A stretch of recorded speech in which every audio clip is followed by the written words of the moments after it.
अस्सलाम वालेकुम स्टूडेंट्स, अभी हम करेंगे equilibrium of demand and supply and determination of price.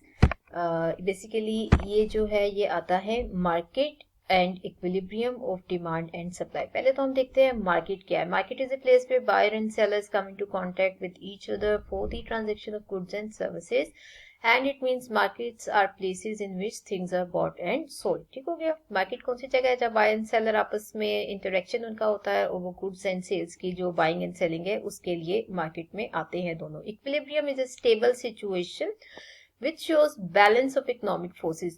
Economic forces क्या है? Demand and supply. Equilibrium of market refers to a situation where forces of demand and supply balance each other. तो equilibrium एक ऐसी place होगा जहाँ पे demand and supply जो है वो equal हो जाते हैं और equilibrium quantity and supply को डिटरमिन करते हैं। अब जो प्राइसेस ऑफ कमोडिटीज हैं they are determined by the interaction of two forces that is demand and supply. इसमें आप देख लें demand has an inverse relationship with price, यानी कि डिमांड एंड सप्लाई प्राइस का इनवर्स रिलेशनशिप है। एक चीज बढ़ेगी तो दूसरी कम होगी, ठीक है। और supply has a direct relationship with price, जिस डायरेक्शन में प्राइस मूव करेगी उसी डायरेक्शन में क्वांटिटी सप्लाइड भी मूव करेगी। ये सिंपल हमारे लॉ ऑफ डिमांड और लॉ ऑफ सप्लाई को ही शो कर रहे हैं। और जहां पे सप्लाई एंड डिमांड की इक्वलिटी हो जाती है वहां पर एक प्राइस सेट हो जाती है जिसको हम कहते हैं equilibrium price. At equilibrium the level of price determined is called equilibrium price and the quantity demand and supplied is called equilibrium quantity. तो मार्केट इक्विलिब्रियम जो है वो क्या होता है? मार्केट इक्विलिब्रियम ऐसा प्लेस है when demand becomes equal to the supply, और ये बैलेंस्ड पोजीशन होती है जो एक डिजायरेबल सिचुएशन भी होती है। तो इन दोनों फोर्सेस के इंटरेक्शन से जो प्राइसेस डिटरमिन होती हैं वो हमारी होती हैं इक्विलिब्रियम प्राइसेस। को थोड़ा सा हम ग्राफ और टेबल को यूज करके फर्दर एक्सप्लेन करते हैं। Law of supply and law of demand जो है वो प्रॉपरली यहाँ पर एप्लीकेबल रहेंगे। प्राइस ऑफ शुगर ले रहे हैं पर केजी, वो फर्स्ट कॉलम में है। सेकंड कॉलम में आ रही है क्वांटिटी डिमांड ऑफ शुगर और थर्ड कॉलम में हम दे रहे हैं quantity supply of sugar. Price को देखें, ये इंक्रीज हो रही है। पहले 20 रुपीज पर केजी थी, फिर ये इंक्रीज हो रही है 40 रुपीज पर केजी, 60, 80 एंड 100। तो लॉ ऑफ डिमांड के मुताबिक जो है क्वांटिटी डिमांड को जो है डिक्रीज होना चाहिए। प्राइस इंक्रीज हो रही है तो क्वांटिटी डिमांड को हम डिक्रीज करते हैं। व्हेन प्राइस वाज 20 पर KG, 1000 kgs of sugar were demanded. 1000 kg, फिर जैसे प्राइस इंक्रीज हो रही है तो डिमांड फॉर शुगर जो है वो डिक्रीज होती जा रही है। 1000 से 800, 6, 4 एंड 2 हो गई। फिर हम देखने हैं क्वांटिटी सप्लाइड। क्वांटिटी सप्लाइड को भी हम जो है जाहिर है इसका रिलेशनशिप प्राइस के साथ ही देखते हैं। तो प्राइस देखें इंक्रीज हो रही है तो इसके मुताबिक क्वांटिटी सप्लाइड को क्या होना चाहिए? उसको भी इंक्रीज होना चाहिए। तो ये जो क्वांटिटी डिमांड वाले फिगर्स हैं उनको उल्टा करके यहाँ से स्टार्ट कर लेते हैं। 200, 400, 600, 8 एंड 1000 होगी। अब इस टेबल के अकॉर्डिंगली देखें, हमें एक ऐसी जगह फाइंड आउट करनी है where demand is equal to supply. तो वो हमें यहाँ पे नजर आता है जहां पर 600 इज इक्वल टू 600 क्या शो हो रहा है? Quantity demand is equal to quantity supplied, और यहाँ पर प्राइस कितनी है? ₹60। तो 60 रुपीज जो है ये इक्विलिब्रियम प्राइस है और जो 600 है ये है इक्विलिब्रियम क्वांटिटी। अब ये वाला जो टेबल है उसको हम एक्सप्लेन करेंगे with the help of diagram. Table ये देखें यहाँ पे बना हुआ है वही वाला है, प्राइस, क्वांटिटी डिमांड और क्वांटिटी सप्लाइड है, और ये जो ग्रीन लाइन के साथ इंसर्कल किया हुआ है ये आपका इक्विलिब्रियम क्वांटिटी और प्राइस को शो कर रहा है। इक्विलिब्रियम क्वांटिटी 600 है और इक्विलिब्रियम प्राइस जो है वो 60 है। यहाँ पे देखें हॉरिजॉन्टल एक्सिस पे हम मेजर कर रहे हैं quantity demand and quantity supply, दोनों को मेजर कर रहे हैं, और वर्टिकल एक्सिस के ऊपर हम ले रहे हैं प्राइस को ले रहे हैं। अब 1 बाय 1 दोनों कर्व्स जो हैं उनको यहाँ पर प्लॉट करके पहले हम ऐसा करते हैं डिमांड कर्व बना लेते हैं। तो किस किस को देखेंगे? प्राइस को देखेंगे और क्वांटिटी डिमांड को देखेंगे। Price is 20, quantity demand is 1000।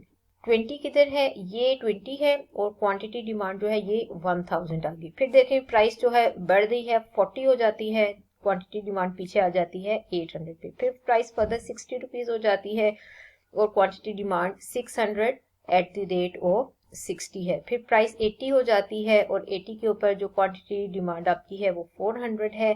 Further price जो है वो डिक्रीज होती है, इंक्रीज होती है, 100 रुपीज हो जाती है पर केजी। तो मजीद क्वांटिटी डिमांड जो है पीछे आ जाती है, 200 है एट द रेट ऑफ ₹100।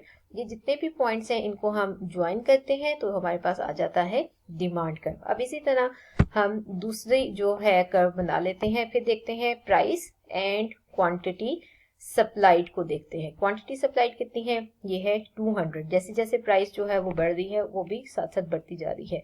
200 के ऊपर 20 रुपीज जब है तो क्वांटिटी सप्लाइड ये आ रही है 200 है, क्वांटिटी बढ़ रही है when price is increased further, ये बढ़ रही है 60 एंड 600, 80 एंड 800, 100 एंड 1000। तो ये जो ब्लैक कलर के पॉइंट्स हैं इनको सारों को ज्वाइन करके हमारे पास आ गया सप्लाई कर्व। तो ये क्रॉस जो है बन रहा है, एक डिमांड कर्व है और एक सप्लाई कर्व है। अब जिस जगह पर इन दोनों कर्व्स का इंटरसेक्शन हो रहा है देखें, और वो हमारा इक्विलिब्रियम पॉइंट है, उसको हम ई लिख लेते हैं। एक परपेंडिकुलर हम ड्रॉप करते हैं एक्स एक्सिस की साइड पर, जो हमें बता रहा है इक्विलिब्रियम क्वांटिटी। ये क्यू ई जो है इससे शो किया जा रहा है equilibrium quantity that is equal to 600। Table में भी हम लोगों ने ये कैलकुलेट किया था, डायग्राम के अंदर भी हमें ये चीज नजर आ रही है।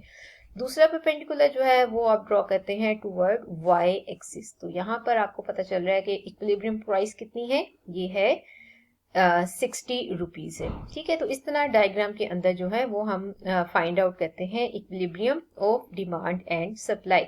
ये किसी भी मार्केट के लिए एक डिजायरेबल सिचुएशन होती है कि डिमांड एंड सप्लाई की फोर्सेस जो हैं वो प्रॉपरली काम कर रही हैं और एक इक्विलिब्रियम प्राइस को वहां पर डिटरमिन किया जाता है।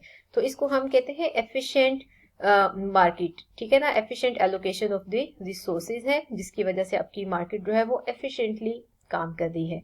अब ऐसा भी हो सकता है किसी टाइम पर कि प्राइसेस जो हैं, ये जो आपकी इक्विलिब्रियम प्राइस है ये 60 से ज्यादा भी हो सकती है, ऊपर जा सकती है ये प्राइस इक्विलिब्रियम से, या इससे कम प्राइस भी हो सकती है। लेकिन चाहे प्राइस किसी वजह से इंक्रीज होती है तो जो डिमांड एंड सप्लाई की फोर्सेस हैं वो वापस इसको इक्विलिब्रियम की साइड पर मूव करके ले आती हैं। अगर कम भी होती है तो भी जो है आपकी मार्केट डिमांड और मार्केट सप्लाई जो है वो वापस इक्विलिब्रियम की तरफ मूव करती हैं। वो कैसे करती हैं इसको हम डायग्राम में ही एक्सप्लेन करेंगे। एक बार हम एज्यूम करते हैं कि प्राइस जो है वो 60 से बढ़ के 80 हो जाती है किसी भी रीजन की वजह से। ये देखें, पहले हमारी इक्विलिब्रियम प्राइस जो है वो 60 थी, अब मैंने ये एज्यूम कर लिया कि प्राइस बढ़ी है और 80 हो गई है। ठीक है, 80 के साथ साथ जो है हम एक डॉटेड लाइन जो है वो ड्रॉ करते हैं जो कि टच करती है, पहले यहाँ पे डिमांड कर्व को टच कर रही है, फर्दर इस डॉटेड लाइन को आगे लेके जाते हैं तो यहाँ पर आके ये सप्लाई कर्व को टच कर रही है। जहाँ पे डिमांड कर्व को टच किया वहां से परपेंडिकुलर नीचे ड्रॉप करते हैं एक्स एक्सिस की साइड पे, तो हमें पता चलेगा कि जब प्राइस 80 है जो कि इक्विलिब्रियम प्राइस से ज्यादा है, प्राइस बढ़ गई है, तो क्वांटिटी डिमांड जो है वो कितनी हो गई है 400। इक्विलिब्रियम क्वांटिटी कितनी थी 600 थी, लेकिन प्राइस बढ़ी है तो क्वांटिटी डिमांड क्या हुई है, कम हो गई है और ये 400 हो जाती है। इसी तरह देखते हैं कि ये डॉटेड लाइन जहाँ पे टच करी है सप्लाई कर्व को, वहां से परपेंडिकुलर ड्रॉप करते हैं तो वहां क्या शो हो रहा है कि आपकी जो क्वांटिटी सप्लाइड है एट द रेट ऑफ ₹80 वो है 800। ठीक है, कि प्राइस बढ़ती है तो डिमांड कम हो गई है और सप्लाई जो है वो ज्यादा हो गई है। डिमांड कम है और सप्लाई जो है वो ज्यादा है, demand is less than supply. इस केस में क्या होता है, जब डिमांड जो है वो आपकी कम है और सप्लाई ज्यादा होती है तो सरप्लस स्टॉक मार्केट के अंदर पड़ा हुआ होता है। जाहिर है इतनी डिमांड नहीं है, डिमांड खाली 400 केजीज की है जबकि सप्लाई मार्केट में पड़ी हुई है 800 केजी की। तो उसको सेल करने के लिए प्रोड्यूसर क्या करेंगे, फिर जाहिर है वो अपनी प्राइस को थोड़ा सा कम करेंगे ताकि जो उनका स्टॉक मार्केट में पड़ा हुआ है वो सेल हो जाए।